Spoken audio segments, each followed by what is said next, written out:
What's up guys, I'm Kevin with Victory 4x4. In this video we're going to be installing our Blitz style front bumper on this Chevy Colorado Z71, as you see it here with our optional Viper Coat style wings installed. For more info on those, be sure to check out their individual product page on the website as well as their individual install video. Now right here we have a Z71 style front end. This admittedly is installed on our ZR2 here at the shop, so there are some minor differences between the two, such as the wire harness that's hidden behind here, as well as you can see obviously the front trim section that is missing at this point. So the teardown isn't going to be identical between the two, but it is going to be very similar. So you can follow along to the ZR2 teardown to find out pretty much everything you need to get this torn apart and get your front fascia off so that you can do all of your trimming.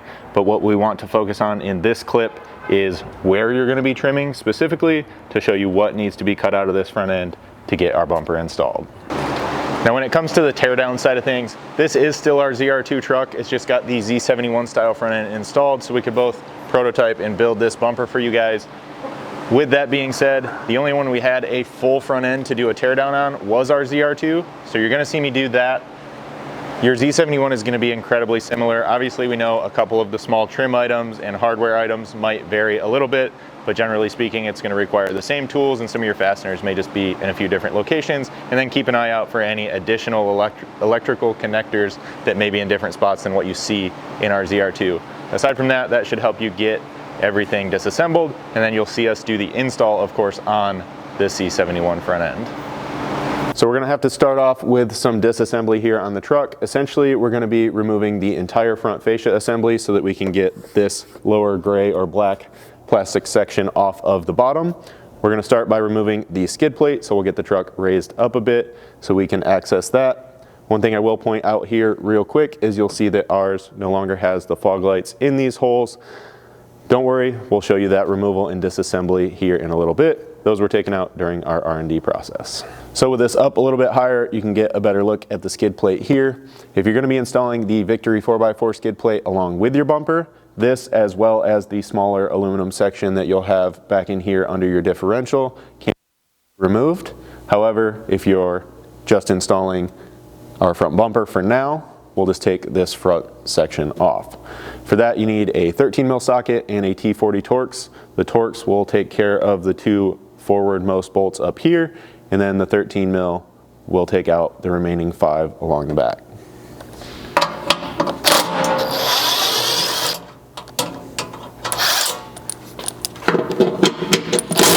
When removing this factory hardware, just pay attention to the lengths, as the 3 bolts that run along the center of the skid are going to be a little bit longer than the 2 that go in the back under here.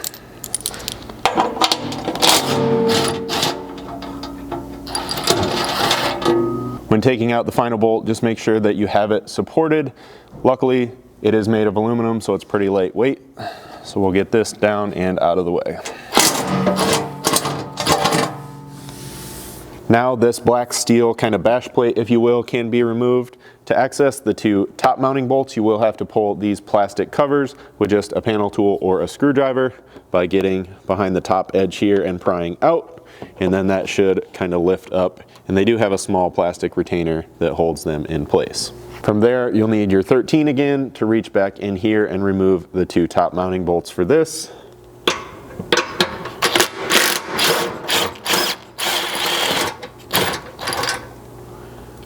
I was able to pull this one out. You may drop these down in there. Not a big deal. Once this is out of the way, if they don't fall out automatically, you should be able to kind of grab those. You can then remove the 2 bottom bolts and pull this down and out of the way. You can see I already got the one on that side, so just make sure it's supported once again and pull your final bolt. From here, you can remove both tow hooks with an 18mm socket and wrench.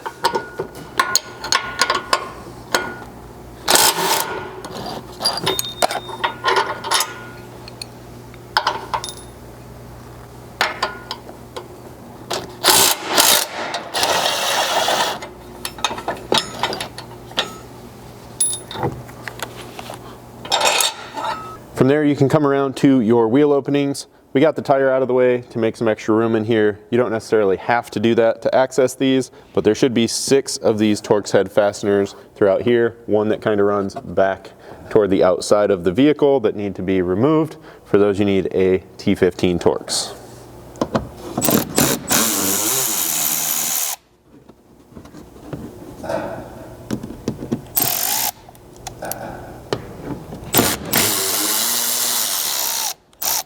With those out of the way, you should be able to pull back this wheel liner, at least all the way up to that highest fastener, which should give you access to unplug all your wire harness connections in here.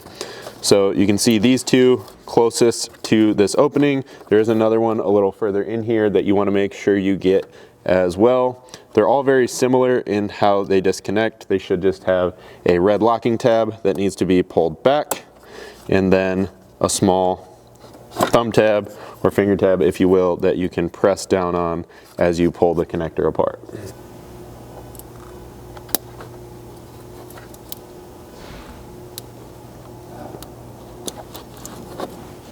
As you get back in here, you do have to kind of trace these wire harnesses back and pay close attention to them so that you're separating them everywhere that they connect to the fascia versus where they connect to the truck, so that when this fascia comes off, you're not pulling on any of them. So for example, the main mounting clip for this connector down here, we're going to pop that off. This one, you can trace the main harness back, stays up with the truck. So pay close attention to those. And then again, you can see I still got to get in there and grab that final or third connector on this passenger side. Now it does look like there's a couple different ways you could detach from this molded plastic structure in here. The easiest seems to be with your T15, just pulling the 2 fasteners you see right here.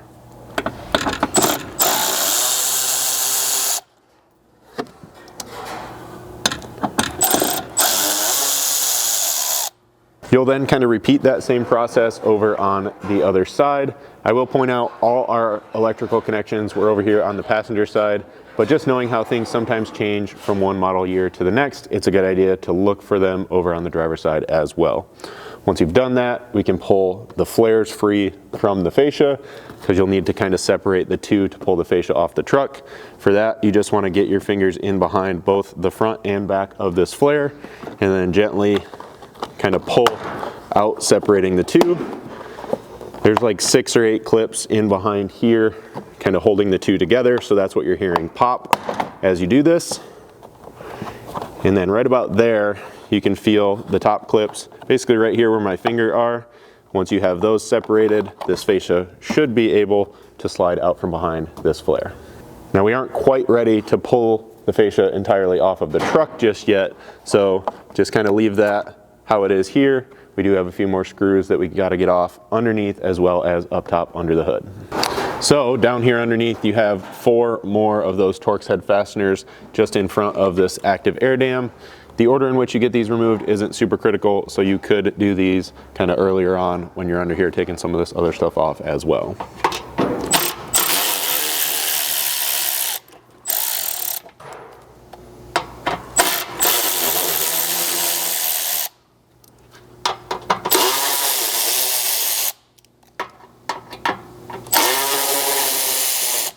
Up top, you will need to pop the hood, and then you have 4 more of those Torx head screws to remove right here.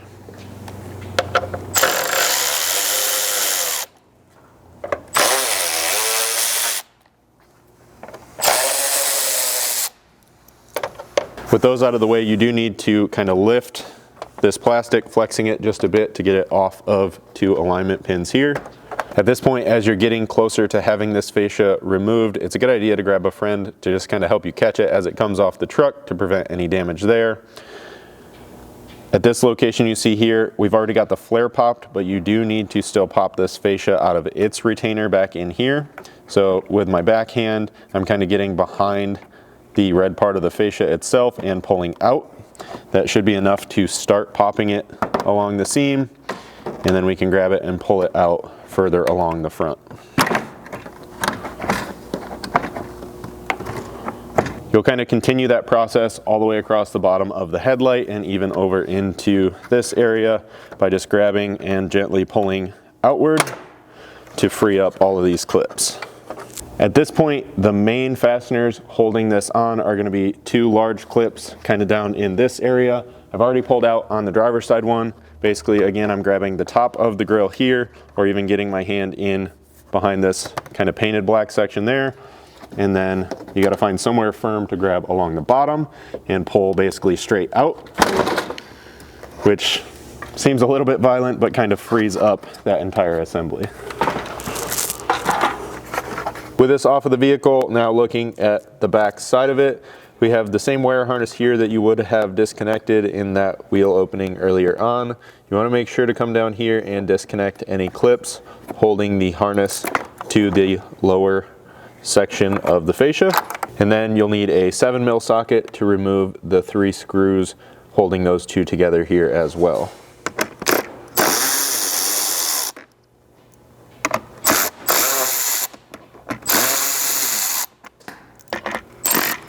Now, I went ahead and removed a couple extra screws so that we could get this completely out of the way, just so you guys could see a little better what's going on in here. That should not be necessary for you. From here, to remove this lower section, of course, once you've done that on the other side, you have to just simply come into this whole series of clips that run all the way along the edge where the two meet, and just press the centers in while kind of pulling to separate the two.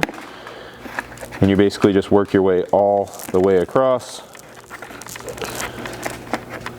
pressing those in and sliding them out of the slots you can see here that each tab snaps into.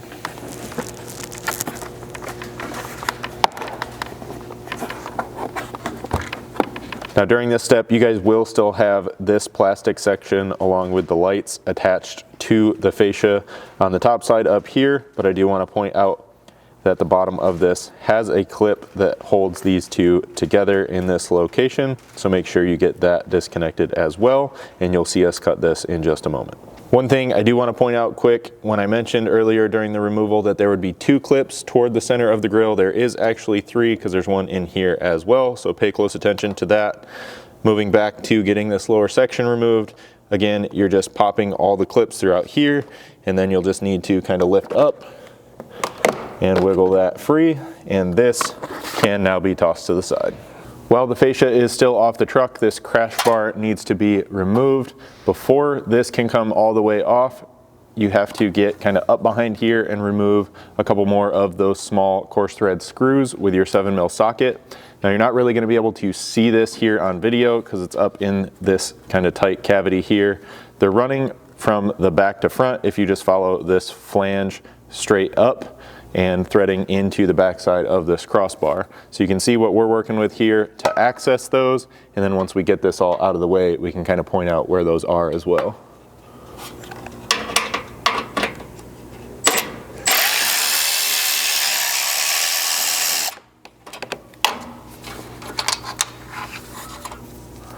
So again, that's 2 screws, 1 per side. Once you have those out of the way, you can grab a 15mm socket and remove the 3 bolts in here per side to remove this crash bar.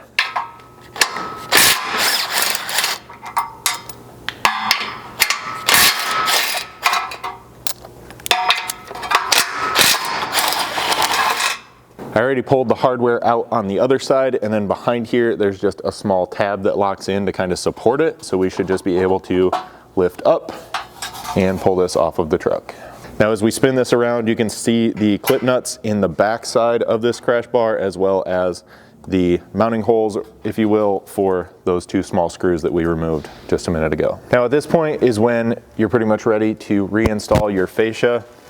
I will point out, those of you that are planning to install a winch and not relocate the control box on top, or hoping not to, this is a good time to grab just the main center section of your bumper, get your winch loosely bolted down into it, and check some fitment.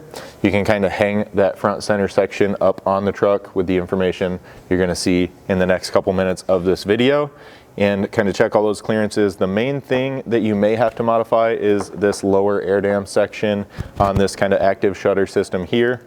Technically, this whole section could kind of be removed by taking out a couple clips and just cutting it over on each end, but ideally, to keep everything functioning as factory as possible, you'll kind of trim this to fit your control box for your specific winch as needed. Now with that being said, we're not actually installing a winch in this specific vehicle at this time. So we're gonna grab our fascia and get it lined back up on the truck. Really for the moment, we're just gonna kind of clip everything back in around the sides, and I'll kind of wait to put any fasteners back in until the very end, just in case there's any reason that it needs to come back off. When it comes to the 3 center clips throughout this area here that we kind of showed you with it off of the truck, just like they came off kind of hard, you're gonna have to kind of shove them back in, so be prepared for that. And make sure you have that all the way back in so that it doesn't interfere with the bumper along this bottom edge. Once you get it torn down to this point, basically what you're gonna do is cut just inside of this body line, kind of molding line right here. Obviously this is all black on black, so maybe it's a little difficult to see. I'm gonna try and mark it out with a gold Sharpie here the best I can to give you a visual reference. As always, if you're not totally confident in this, go ahead and cut in a little far, and you can always trim more. It's going to be a lot harder to try and add something back in here. So pay attention, take your time, and do your best here.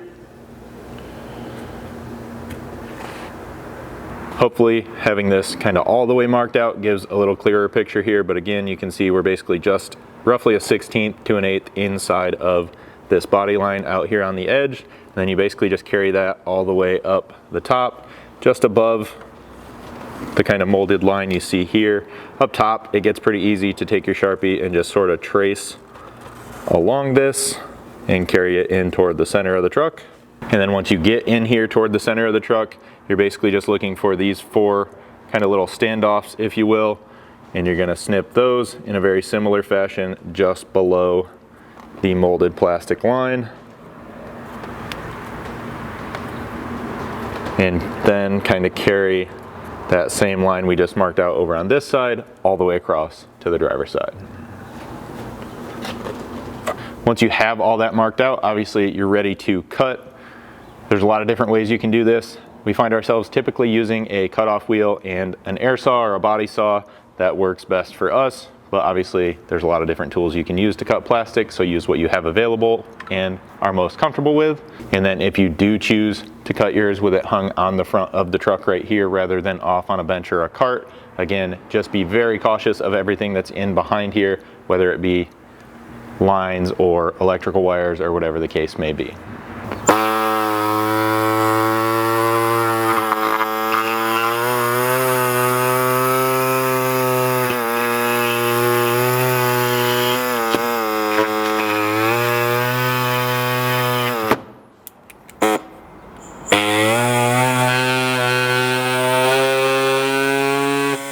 Once you make your cut all the way across, this should just drop free, and this is kind of what you're left with, again, with it installed on the truck.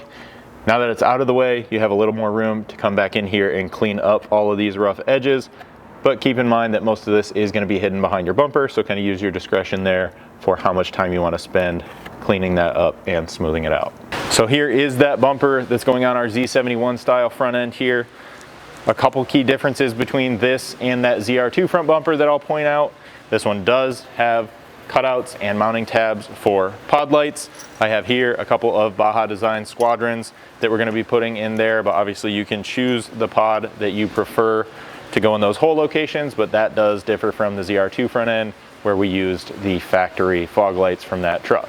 Now just inside of those pod light holes, you can see the 2 round holes here. Some of these trucks, from what we've learned, have some front parking or proximity style sensors that go in those hole locations. This one does not, so we don't actually have the sensors to show you, but essentially what we provide there is a grommet that fits into those holes, and the sensor will press and kind of tight fit inside of there from this back side and secure those in place.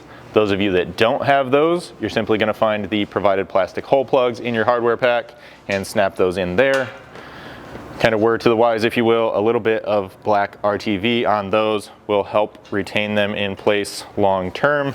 But again, they snap in pretty well. They should be fine just like that. Just like the other one, this bumper does have some of our gray textured powder coat trim plates.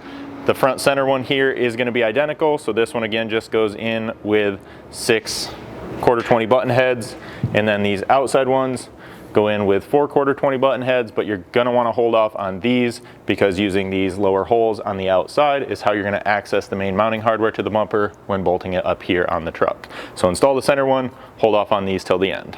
This bumper is gonna have some lower frame tie-in brackets, the two that I have here. These do differ just a little bit from that ZR2 front end, so we'll go over these in a little more detail in a moment once we have this assembled and we're installing it up here on the truck. From there, it's basically just assembling this bumper, getting your winch installed if that's what you're doing, putting your lights in and things like that. So like I mentioned, I'm gonna start off with this front center trim plate and our black 1/4 20 button heads.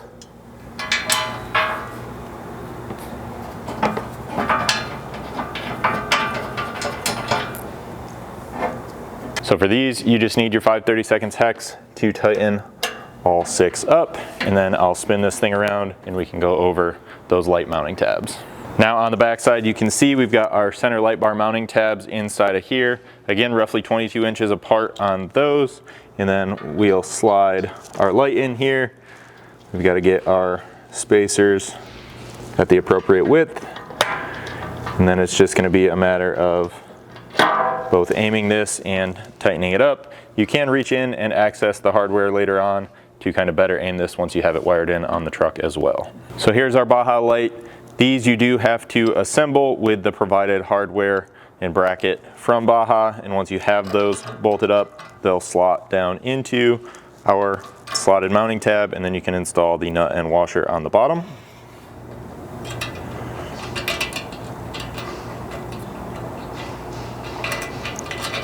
Once your hardware started, it's just a matter of aiming and positioning the light to your preference and then tightening it up, which on these Baja Designs lights is 2 9/16 wrenches.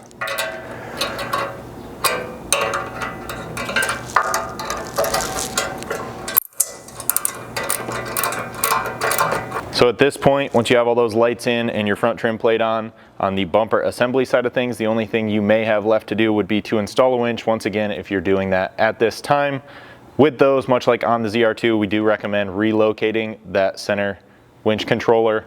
That will prevent any interference with anything up inside of here, prevent you from having to do any modifications or cutting or trimming up in this area. So that, once again, is what we're gonna recommend, is the relocation of that and then getting your winch bolted in here using the 4 slotted mounting holes in the bottom of this winch plate. Now back to these 2 lower tie-in brackets here on the truck. There is a left and a right to these. It's somewhat minor in appearance until you get them kind of both side by side. Essentially what you want is them to angle in toward the center of the truck. If you look at them, when you put them up on here, in the location of the factory recovery points that you would have removed, it becomes more apparent, kind of that angle, once again, in toward the center or down toward the center, if you will. And then you can repeat that process on the other side, installing these with the factory recovery hook hardware. Then you can loosely install the nuts on the inside and leave this hardware loose until the bumper is fastened in place using all of the main mounting hardware. As far as mounting hardware goes, we want to go through that now since you won't be able to see everything clearly once this is tucked in tight to the fascia. So we've got 3 of these M10 hex head bolts with oversized washers per side that are going to go through this cutout, through the mount, and into the factory threaded frame holes here. And then on the bottom, going up through these tie-in brackets that we installed, you're gonna have 1/2-inch button heads with serrated flange nuts. So button heads up through the bracket and the slots there, and the nuts you'll reach in through the front cutout here and get those installed. So with that hardware ready, you can slide your bumper into place, just paying close attention to all the outside edges as you go in, making sure you're not scratching any painted surfaces. You can always tape this up if you prefer to add a little bit of protection there. And then it's just a matter of slowly feeding this in and getting all that hardware started.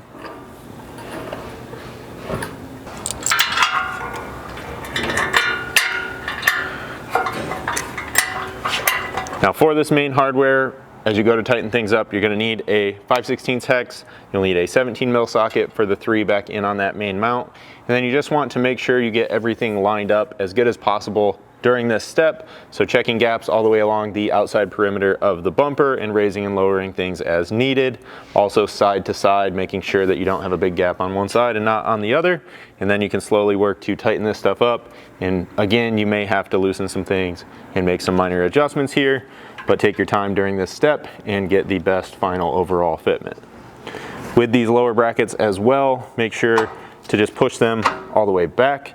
That is just going to be the most visually appealing, really, so you don't have anything protruding down here, which they shouldn't be able to go out too far, but all the way back kind of looks the best there. So I'll snug these up.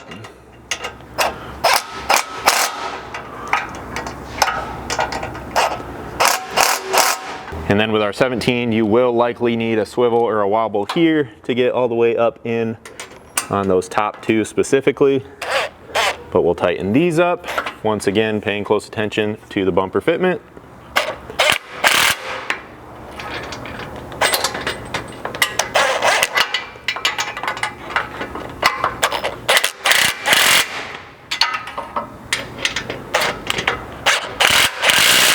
And then an 18 mil for those two factory bolts that hold these lower tie-in brackets into the frame.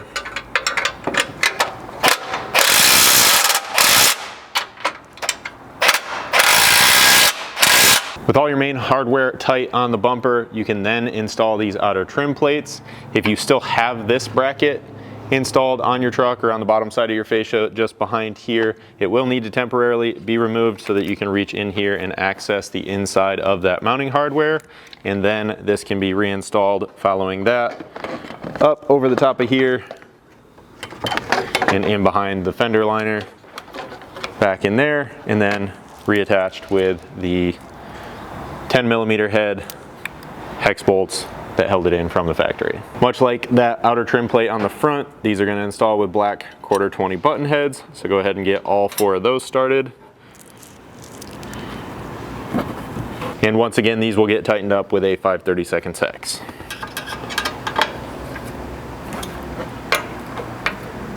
Now just on the inside edge of the main mounting bracket, so essentially through this cutout straight back, there is a slotted mounting hole that accepts a 1/4 inch button head bolt, and then you'll use a serrated flange nut on the back side. That's going to secure that front active air dam to the back of the bumper mount itself and prevent any rattling in there and keep that nice and secure over time.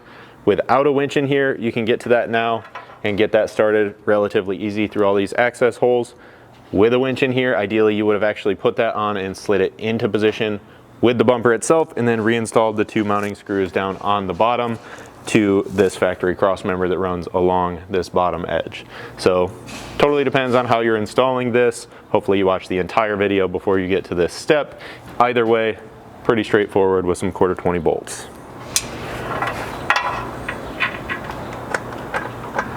The innermost of those screws is going to have a mounting hole, so you can fasten that factory screw through our bumper and into that plastic bracket, just like so.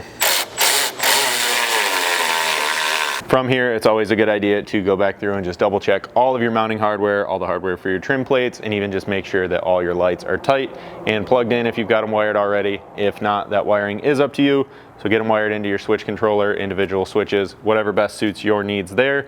And of course, if you've got a winch installed, go ahead and tidy that up as well. That's it for this Blitz install. As always, be sure to check out the product page for the optional Viper cut wings that you see here. And if you have any questions at all, don't hesitate to reach out to us. You can always send us an email at info@victory4x4.com or just call us at 269-459-8447.